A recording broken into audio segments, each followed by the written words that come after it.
Ya, shalom. Shalom. Ya. Luar biasa kesaksiannya buat Bung Andi, juga buat event besok yang sungguh luar biasa, yang boleh Tuhan kerjakan, bukan jumlahnya, tetapi Tuhan tahu penambahan jumlah itu punya Tuhan. Tapi ketika ada perubahan, ada pertobatan dalam hidup kita, itu yang Tuhan suka. Apa yang Pak Andi alami itu nggak jauh beda dengan kehidupan saya yang dulu jadul, yang dulu jelek, yang dulu amburadul, yang dulu sempat beberapa kali mau mati di pinggir jalan, dipukulin, digebukin dan lain-lain. Tetapi Tuhan baik, Tuhan tolong. Kalau di Keramat 5 dan 6 itu beberapa kali saya di pinggir jalan digebukin, hampir game over. Sekitar tahun 89, tahun 88 begitu ya. Tetapi Tuhan itu baik sehingga saya boleh ada di tempat ini dalam satu pertobatan yang tertuju kepada Yesus, bukan kepada yang lainnya. Ya, kita tahu bahwa apapun yang ada dalam hidup kita, Yesus Kristus penolong kita selama-lamanya. Amin. Ketika kita bermasalah, ketika kita sulit, ketika kita mengalami goncangan, mengalami tekanan, mengalami kondisi yang tidak enak, kita akan mencari sesuatu untuk menolong kita. Betul ya? Tetapi kita percaya bahwa ketika kita minta kepada Tuhan Yesus untuk menjadi penolong kita selama-lamanya, Dia tidak akan pernah mengecewakan. Jadi Yesus itu berbicara tentang sebuah fakta di mana kita bisa mengalami Dia. Dalam pengertian bahwa mengalami Dia itu berbicara bahwa kita berada dalam zonanya Tuhan Yesus.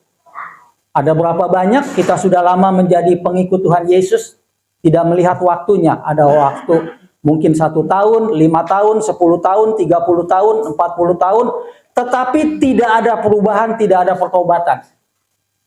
Tuhan mau ketika kita mengenal Dia, ketika kita mengerti akan Dia, ketika kita sungguh-sungguh mengasihi Dia, ketika kita tahu penolong satu-satunya dalam hidup kita itu hanya Yesus. Tidak ada yang lain. Kita bisa minta kepada yang lain. Tetapi ketika kita minta kepada yang lain, ada imbalannya. Ada properti yang harus dikembalikan. Mungkin kalau kita suka ke Jawa, situ ada Gunung Kawi. Gunung Kawi itu tempat di mana sembahan-sembahan, kekayaan-kekayaan bisa ada di tempat itu. Tetapi imbalannya adalah kematian. Bayangkan, imbalannya adalah kematian. Tetapi ketika kita minta kepada Yesus Kristus, Ia hanya meminta kepada kita satu hal. Pertobatan sejati di dalam kebenaran Dia. Jadi temanya untuk firman Tuhan hari ini adalah Yesus Kristus penolong kita selama-lamanya.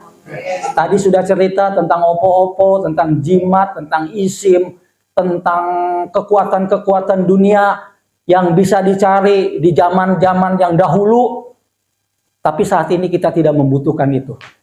Saat ini kita membutuhkan mengalami Tuhan Yesus dalam hidup kita, sehingga dikatakan dalam doanya Ibu Gembala, berakar, bertumbuh, dan berbuah, menjadi saksi Tuhan, sehingga melalui hidup kita nama Tuhan dipermuliakan. Kita buka ayatnya ya. Di dalam Mazmur 121 ayat 2.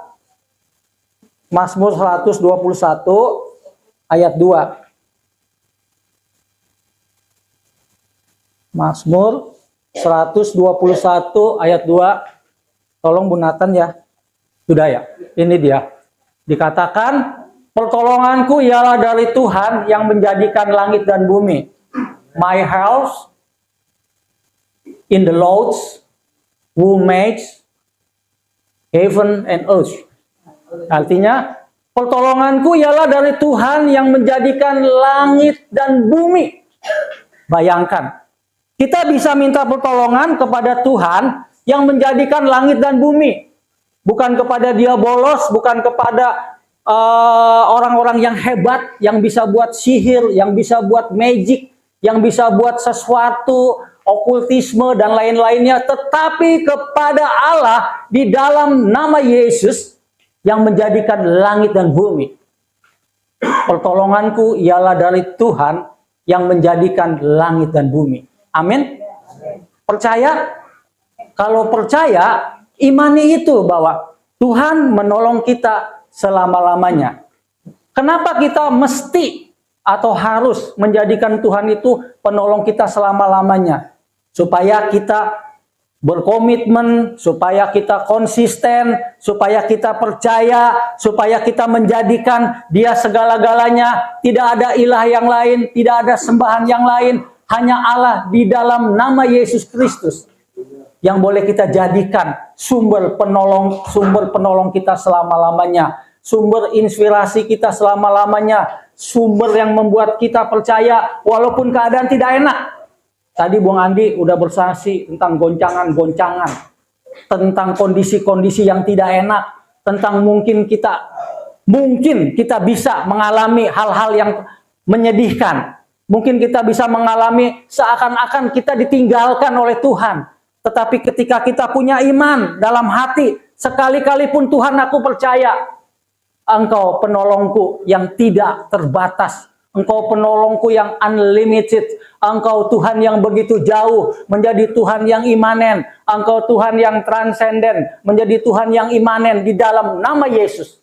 Itu harus kita jadikan pedoman hidup kita selama-lamanya. Saya bertobat sungguh-sungguh diuji dalam karakter, dalam perbuatan, dalam sikap, dalam apapun, dalam kesombongan-kesombongan yang harus dibuang, hak kepemilikan yang tidak punya apapun. Bahkan kita merasa Tuhan, saya ingin menjadi orang yang rendah hati, bukan rendah diri. Ada dua ya, rendah hati dan rendah diri. Nah, di tengah-tengahnya itu arogansi, kesombongan. Tuhan, biarkan saya berada dalam hati yang rendah diri karena Engkau. Rendah hati karena Engkau, bukan rendah diri. Rendah diri dan rendah hati itu beda ya. Rendah diri itu seseorang yang merasa dirinya tidak layak. Tidak bisa berkomunikasi. Bahkan dia tidak menghargai hidupnya. Dia itu pesimis. Dia tidak punya pengharapan. Tetapi rendah hati itu berbicara bahwa segala sesuatu karena Tuhan, bukan karena kita. Kita nggak bisa apapun. Jikalau suatu ketika kita bisa, maaf gitu, misalnya punya jemaat sangat banyak, mungkin 50, 100, bahkan lebih. Itu punyanya Tuhan, bukan punya kita. Sebab kita mengurus 10 jiwa aja yang kita layani, 10 masalah yang akan kita hadapi. Dari persoalan itu, kalau kita tidak lulus, tidak akan pernah bisa yang ke-11, ke-12, 13, 14 sampai selanjutnya. Tetapi apapun yang kita punya, kita tahu semuanya itu kepunyaan Tuhan, bukan kepunyaan kita. Jadi rendah hati itu berbicara tentang penundukan diri, tentang segala sesuatu. Kalau bukan karena Yesus, bukan karena Tuhan, itu kita nggak bisa buat apapun. Kita boleh secara akademis pandai dan lain-lainnya, tetapi ketika rendah hati dan arogansi sudah bersatu, kita melupakan siapakah yang sudah menolong kita dalam hidup kita ini yang selanjutnya. Bagaimana supaya kita ditolong oleh Tuhan selama-lamanya? Kita buka lagi ayatnya. Di dalam Mazmur 127 ayat 2 dan 3-nya. Mazmur 127 ayat 2 dan ayat 3. Sia-sialah kamu bangun pagi-pagi dan duduk sampai jauh malam dan makan roti yang diperoleh dengan susah payah, sebab ia memberikannya kepada yang dicintainya pada waktu malam. Yang ketiganya, yang kesatu. Nyanyian Ziarah Salomo. Jikalau bukan Tuhan yang membangun rumah, sia-sialah usaha orang yang membangunnya. Jikalau bukan Tuhan yang mengawal kota, sia-sialah pengawal berjaga-jaga. Artinya, apapun yang sudah kita lakukan, keberhasilan kita tanpa Tuhan itu sia-sia. Apapun yang sudah kita peroleh saat ini, seberapa besar pun, seberapa banyak pun properti yang kita punya, bahkan kepandaian, bahkan kemampuan, jikalau bukan Tuhan yang ada di depan kita, yang memimpin kita, suatu ketika dia akan hancur. Finally-nya akan hancur. Ada contoh. Suatu ketika ada orang India yang sangat kaya, yang lompat dari menara Wisma Indonesia, terjunin diri. Dia itu salah satu konglomerat India yang paling kaya. Salah satu konglomerat di Indonesia yang paling kaya, yang punya bergabung dengan Barito Pacific. Jadi itu grup-grup yang hebat tentang apa. Tetapi karena dia mengandalkan dirinya, orang India ini terjun ke bawah sampai bunuh diri, sampai mati. Dia tidak mengenal Tuhan. Contoh ini mengingatkan kepada kita, seberapa hebat pun yang sudah kita peroleh dalam hidup kita, bahwa Tuhan dalam kondisi seperti apapun, kita dikasih event yang kecil dulu. Kalau event kecil ini aja udah gagal, Tuhan nggak akan kasih lagi event yang lebih besar. Itu sudah pasti. Pencobaan saya di Rumah Doa Keracak itu minta ampun beratnya. Cuman saya kan sudah komitmen. Pertama komitmen kepada Tuhan, kepada pimpinan, kepada keadaan. Artinya segala sesuatu yang boleh terjadi, kami tahu Tuhan ada di depan kami dan kami ada di belakangnya, di mana Yesus yang menjadi pemimpin atas hidup kami dalam belas kasih-Nya. Di sini jelas dikatakan bahwa jikalau bukan Tuhan yang membangun rumah, sia-sialah usaha orang yang membangunnya. Jikalau bukan Tuhan yang mengawal kota, sia-sialah pengawal berjaga-jaganya. Berjaga-jaga. Apapun yang sudah kita miliki, yang sudah kita punya, seberapa banyaknya, kecil atau besar, itu kuotanya tidak harus diukur seperti itu. Tetapi ketika kita tidak membawa Tuhan dalam aspek yang kecil, sekecil apapun, kita bisa gagal. Contoh yang paling nyata, kami mengalami sesuatu yang agak sulit dalam pelayanan di Keracak. Mungkin di Campea juga beda juga. Mungkin di tempat lain juga yang akan dimasuki beda juga. Tetapi ketika Tuhan yang menuntun, Tuhan yang ada di depan, Tuhan yang mempercayakan, lakukanlah itu. Seperti untuk Tuhan, bukan untuk manusia, kita tetap berjalan. Yang penting kita jangan jadi batu sandungan. Yang penting kita jangan bermasalah. Yang penting jangan sampai di situ kita menyalibkan Tuhan Yesus yang kedua kali, yang ketiga kali, atau yang keempat kali. Sehingga pelayanan itu menjadi gagal. Tuhan menolong kita selama-lamanya, itu pasti. Tetapi ada satu hal yang harus kita lakukan supaya kita ditolong Tuhan selama-lamanya, yang percaya. Kita harus mengandalkan Tuhan dalam keadaan seperti apapun. Dikatakan di dalam Yeremia 17 ayat 5, terkutuklah orang yang mengandalkan manusia, tetapi diberkatilah orang yang mengandalkan Tuhan. Ketika kita mengandalkan Tuhan Yesus, tidak akan pernah rugi. Ketika kita mengandalkan Yesus sebagai satu-satunya sumber penolong dalam hidup kita, nggak akan pernah rugi. Kelihatannya nggak ada pertolongan itu ketika kita berdoa bersama keluarga dan mungkin anak. Itu seakan-akan sejam, 2 jam, 3 jam, 5 jam, 6 jam tidak ada. Tetapi ketika kita beriman sungguh-sungguh kepada Yesus, Tuhan bisa loh bawakan sesuatu yang tidak masuk di akal. Yang dimana orang itu sudah kita anggap, maaf, nggak mungkin bisa menolong. Nggak mungkin bisa melakukan untuk menutup hari itu sehingga terjadi mujizat Tuhan. Tetapi Tuhan bisa buat. Dia membawa pertolongan sesuai dengan apa yang kita minta. Dan menurut size ukuran yang kita mau pada saat itu. Beri kemuliaan buat Tuhan. Ini kisah nyata ya. Yang kedua, yang pertama ketika kita mau ditolong oleh Tuhan, Yesus Kristus selama-lamanya, kita harus mengandalkan Dia dengan sepenuh hati. Sepenuh hati itu jangan ragu-ragu. Sekali Yesus tetap Yesus. Karena hanya Dia yang menolong. Hanya Dia yang bisa melakukan mujizat. Hanya Dia yang bisa mengubah saya, orang yang jahat, yang dulu, maaf, jujur aja, terus terang aja, buka kartu apa adanya. Dulu pernah menjadi mucikari, pernah menjadi germo, pernah menjadi orang yang sampah. yang menjual gadis-gadis tahun 80-an, 90-an, tetapi Tuhan bisa ubah menjadi orang yang tidak menyentuh hal-hal seperti itu lagi sampai puluhan tahun, bahkan lebih, bahkan tidak tertarik kepada yang lainnya karena ada Yesus yang mengubah hidup saya. Coba kalau saya enggak, mungkin saya sudah masuk neraka dan mungkin pasti game over. Sudah pasti itu, tetapi Tuhan baik mengubah saya yang tadinya memalukan, menjijikan, yang nggak boleh. Tapi di tempat ini supaya setan tahu bahwa kerjaan dulu ke saya seperti itu udah dihancurkan oleh kasih Yesus, oleh pertolongan Tuhan Yesus, oleh belas kasih Dia, sehingga saya dulu yang jelek, yang tidak bagus itu Tuhan ubah menjadi baik karena kebaikan Tuhan dalam hidup saya. Yang kedua, yang pertama mengandalkan Tuhan. Yang kedua, Mazmur 25 ayat 14. Ini yang paling penting nih. Saya undang umat Tuhan, hamba-hambanya, kita bangkit berdiri untuk menghormati firman Tuhan ini. Yuk kita baca sama-sama. Mazmur 25 ayat 14. Demikian firman Tuhan.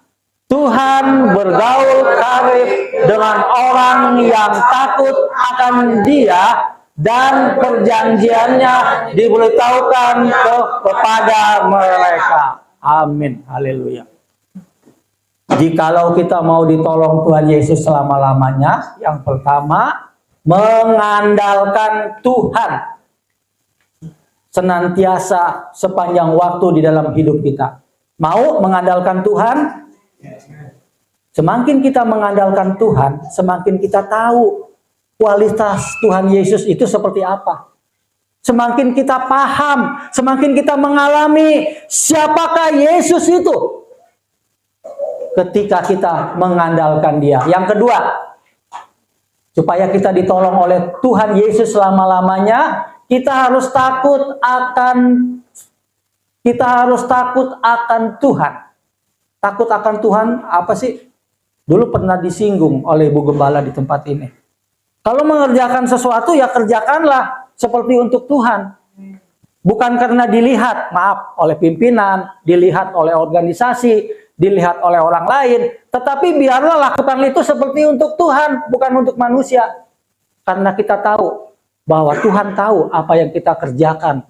Walaupun orang lain tidak pernah tahu. Jadi takut akan Tuhan ini berbicara mengenai bahwa apapun yang kita kerjakan, Allah di dalam nama Yesus, Tuhan di dalam nama Yesus, Dia itu hadir. Dia itu ada, Dia itu melihat, Dia itu memperhatikan dengan seksama. Dia tuh memberikan dorongan dalam roh untuk kita tetap ada di dalam takut akan Dia dalam event seperti apapun. Dan dikatakan dengan jelas bahwa apapun ketika kita takut akan Tuhan, Tuhan memberikan perjanjian kepada kita. Perjanjiannya apa? Covenant. Covenant itu perjanjiannya ya bukan masalah silatur mustaqim, bukan jalan yang lurus itu, bukan kalimatullah, bukan. Perjanjiannya itu adalah perjanjian bersama Allah di dalam nama Yesus yang akan memberikan kepada kita segala sesuatu yang bisa kita dapatkan di dalam kebenaran Dia. Covenant itu dalam bahasa King James Version-nya, Tuhan berjanji ketika kita takut akan Dia, Tuhan berjanji memberikan jalan-jalannya, memberikan firman-Nya, memberikan kemudahan-kemudahan, bahkan memberikan sesuatu yang tidak pernah kita pikirkan bisa Tuhan sediakan. Kita buka dulu 1 Korintus 2 ayat 9.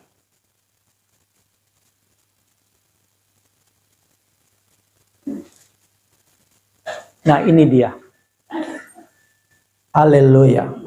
Ketika kita takut akan Tuhan, ketika kita mengandalkan Tuhan dengan sepenuh hati di dalam hidup kita, Tuhan akan memberikan sesuatu yang menjadi milik kita dalam kebingungan, dalam kebimbangan, dalam di mana kita melihat bahwa semuanya itu dilakukan oleh Dia. Kita baca ayatnya ya. Tetapi seperti ada tertulis, apa yang tidak pernah dilihat oleh mata dan tidak pernah didengar oleh telinga dan yang tidak pernah timbul di dalam hati manusia, semua yang disediakan Allah untuk mereka yang mengasihi Dia. Jadi mengandalkan Tuhan, takut akan Tuhan, masuk ke level yang lebih tinggi, mengasihi Dia. Kalau kita mengasihi Tuhan Yesus, kita nggak main-main dalam melakukan apapun. Boleh kita bisa salah, boleh kita bisa gagal, boleh kita bisa mungkin tidak sesuai ekspektasi yang dikehendaki oleh siapapun. Tetapi waktu kita mengandalkan Tuhan, takut akan Tuhan, dan kita mengasihi Dia, kita memberikan yang terbaik untuk Tuhan, kita percaya bahwa ekspektasi kita yang mungkin tidak baik sekalipun, ekspektasi kita yang mungkin tidak sebaik perkiraan dunia seperti apapun, Tuhan akan membuat segala sesuatu indah pada waktunya. Tuhan Yesus menolong kita selama-lamanya, itu pasti. Saya mengalami masa-masa sulit dalam hidup ini. Saya pernah bersaksi di sini dengan jujur, dengan benar, bahwa saya pernah mengalami gangguan kejiwaan. Tahun 80-an saya pernah dirawat di rumah sakit di Grogol, di Dr. Susilo. Yang merawat saya namanya Dr. Mikael Barja. Itu dokter ahli spesialis jiwa di Grogol. Dr. Mikael Barja. Yang anaknya dulu keren itu dibunuh. Anaknya itu dibunuh, Dr. Mikael Barja. Saya pernah dirawat di situ 3 bulan di rumah sakit di Grogol itu. Tetapi ketika itu saya dapat mujizat yang nyata. Saya dapat kuasa dari Tuhan bahwa saya disembuhkan langsung melalui doa. Hambanya itu orang Medan. Namanya, marganya Tambak Simanjuntak ya. Sekarang pelayanan di pedalaman Kalimantan. Dia yang doain.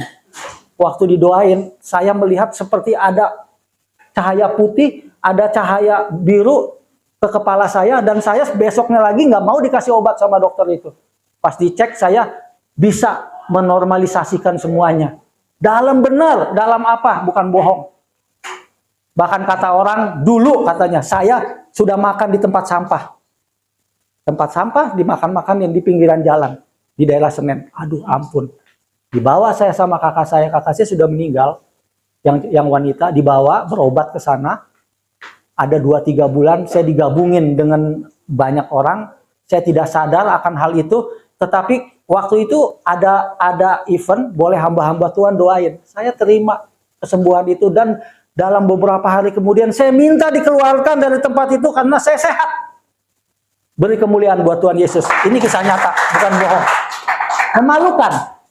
Apa yang saya alami ini memalukan, membuat iman saya semakin besar untuk ikut Yesus. Memang godaannya nggak sedikit. Godaannya banyak. Saat ini saja dalam pelayanan sudah mulai, maitua dikasih sakit, yang tadinya sehat jadi sakit, dan lain-lain dan lain. Tetapi kami tahu, Tuhan menolong kami sekeluarga, menolong saya, tidak akan pernah sia-sia dalam hidup saya untuk merespekti pertolongannya, menjadi saksi bagi kemuliaan namanya. Mau ditolong Tuhan Yesus selama-lamanya? Yang pertama, mengandalkan Dia. Kalau mengandalkan Dia tuh artinya begini, sekali-kali pun kita ada masalah, ada persoalan, bawa Yesus dulu dalam hidup kita. Bawa Yesus dalam hidup kita, dalam berlutut, dalam berdoa, dalam buka Alkitab, boleh bernyanyi, boleh berteriak di tempat yang sepi, atau di mana, sebut nama Dia. Dia pasti akan bertindak. Dia pasti akan bertindak. Dia tidak akan bertindak, sebab Tuhan yang kita sembah bukan Tuhan yang mati. Dia Tuhan yang hidup. Dia Tuhan yang nyata. Dia Tuhan pembuat mujizat. Dia Tuhan yang ya dan amin. Dia Tuhan yang tahu apa yang ada dalam hidupmu saat ini maupun saat yang akan datang. Selama kita mengandalkan Dia. Terus yang kedua, kita takut akan Dia. Takut akan Dia tuh menghormati, memelihara kasih setia Tuhan, keselamatan Tuhan dalam hidup yang benar. Bahkan dikatakan oleh Bung Andi tadi, dalam pertobatan yang benar. Ketika saya mau berhenti merokok itu susahnya minta ampun. Susahnya minta ampun susahnya. Ketika saya mau berhenti minum alkohol, itu susahnya minta ampun. Ketika saya mau berhenti main judi, susahnya minta ampun. Tetapi saya berkata, Tuhan, saya nggak bisa secara jasmani melepaskan ini. Tetapi biar Roh Kudus-Mu Tuhan yang menuntun saya melepaskan ini semua. Baik rokok, alkohol, minuman keras, bahkan drug, bahkan mungkin judi dan kenajisan-kenajisan yang lainnya. Saya nyerah, Tuhan Yesus, saya nyerah. Saya nggak bisa. Tuhan tolong tepat pada waktunya. Sampai saat ini pun saya tidak tertarik. Setetes bir pun nggak mungkin saya akan pernah minum. Ada asap rokok, saya pusing. Terus ada yang melihat permainan judi dan lain-lain. Tidak tertarik saya, tidak tertarik. Biarpun saya berjanji akan dikasih menang banyak. Tidak tertarik untuk hal itu. Karena saya tahu. Saya tidak boleh menyalibkan Tuhan Yesus yang kedua kalinya, yang ketiga, yang keempatnya. Sebab Pak Gembala pernah bilang, yang menyalibkan itu bukan orang Yunani, bukan orang Romawi, bukan orang Parisi, bukan orang Saduki. Bisa juga engkau saat ini menyalibkan dia yang kesekian kalinya. Waktu saya mendapat firman Tuhan seperti itu, saya berkata, oh Yesus, terima kasih untuk firman-Mu. Saya ditegur supaya saya tidak menyalibkan engkau. Sebab engkau sungguh baik. Mengubah hidup saya dari yang amburadul menjadi makin baik dalam penilaian-Mu Tuhan. Bukan penilaian manusia. Penilaian manusia bisa salah. Ekspektasinya bisa enggak sesuai. Tetapi waktu kita mengandalkan Tuhan, takut akan Tuhan, dan mencintai Tuhan dalam hidup kita, di dalam event seperti apapun, Tuhan Yesus pasti menolong kita selama-lamanya. Sebab Tuhan yang kita sembah bukan Tuhan yang mati. Tuhan yang kita sembah itu Tuhan yang hidup. Tuhan yang bisa kita alami. Tuhan yang bisa menyembuhkan saya dari dulu kena penyakit gelo, kena penyakit gila. Sembuh dalam nama Tuhan Yesus. Saya juga percaya kalau memang diizinkan Tuhan, istri saya juga nggak perlu ada dirawat di rumah sakit. Saya ingin supaya kalau diizinkan Tuhan, diperkenankan Tuhan, itu mujizat itu boleh ada. Terjadi. Dan saya menyadari bahwa begitu dahsyat, begitu hebat, begitu luar biasa Yesus ini. Dia penolong. Penolong yang di saat kita bokeh, di saat kita cekak, di saat kita udah nggak ada apa-apanya. Kita bisa panggil dia loh. Kita bisa bawa dia. Di dalam persekutuan doa kita, di dalam kesaksian-kesaksian kita, bahwa dia itu nyata menolong kita selama-lamanya. Firman Tuhan sudah dibentangkan, sudah disampaikan, biar apa yang saya alami dari kesaksian yang nyata ini menjadi bagi umat Tuhan, mengasihi Tuhan, takut akan Tuhan, mengandalkan Dia dengan sepenuh hati. Artinya, sebuah pertobatan yang benar itu akan berdampak pada di mana Tuhan hadir dalam hidup kita. Tetapi ketika pertobatan itu tidak benar, pertobatan yang kamuflase, pertobatan kapal selam, timbul tenggelam, Tuhan itu nggak bisa dibawa dalam hidup kita. Biarlah kalau kita memang harus bertobat, bertobatlah. Tuhan sangat suka dengan orang yang rendah hati. Tuhan sangat mau ketika kita merasa nggak mampu, nggak layak. Oh Tuhan, saya nggak bisa buat apapun selain Engkau. Dia akan datang, Dia akan menolong, Dia akan bertindak, dan Dia akan berbuat sesuai dengan kehendaknya bagi hidup kita. Firman Tuhan sudah dibentangkan. Tuhan Yesus menolong kita selama-lamanya. Yang pertama, andalkan Tuhan senantiasa dalam hidup kita. Yang kedua, takut akan Tuhan. Takut akan Tuhan itu jangan main-main. Saya percaya, Bung Andi, kalau sungguh-sungguh ikut Tuhan, Tuhan yang akan memampukan untuk terus berjalan dalam kehendaknya, dalam keinginannya, bukan dalam keinginan kita. Tidak ada waktu terlambat bagi Tuhan. Saya waktu datang ke sini, Pak Gembala bilang, Pak Weli, second chance. Kesempatan kedua.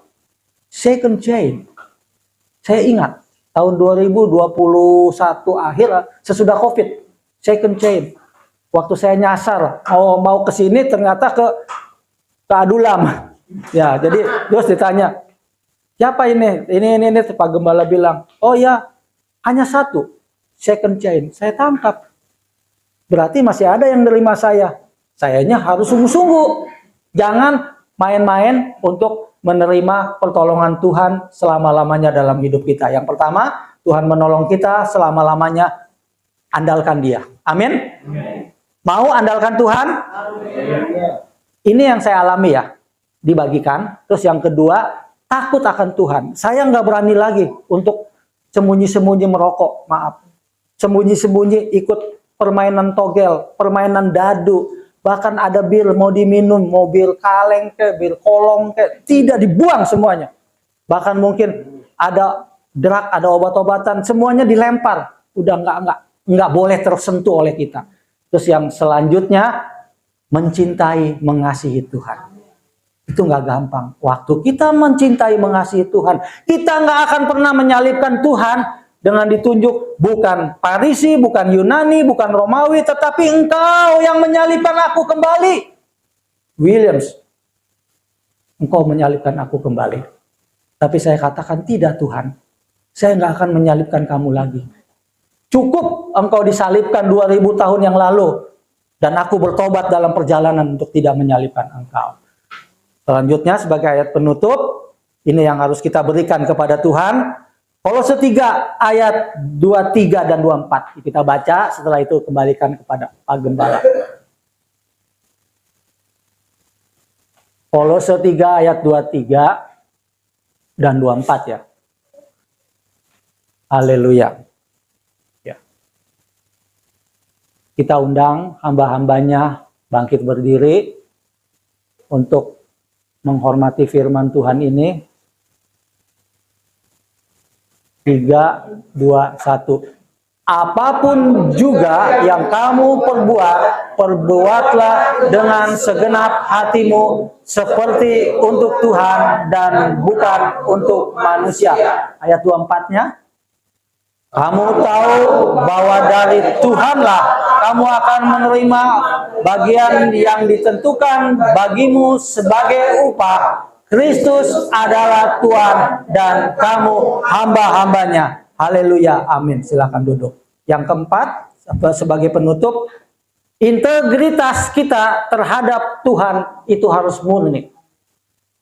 Tanpa integritas, kita akan memberikan sesuatu dengan cara penilaian manusia.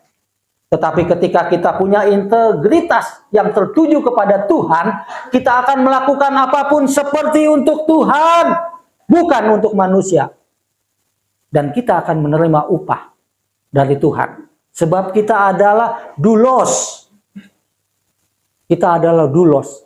Dan Tuhan adalah Imam Agung kita yang akan memberi upah kita. Percaya kita akan mendapat upah dari Tuhan? Kalau kita mengandalkan Tuhan, kalau kita takut akan Tuhan, kalau kita mengasihi Dia, dan yang keempat kita berintegritas kepada Tuhan.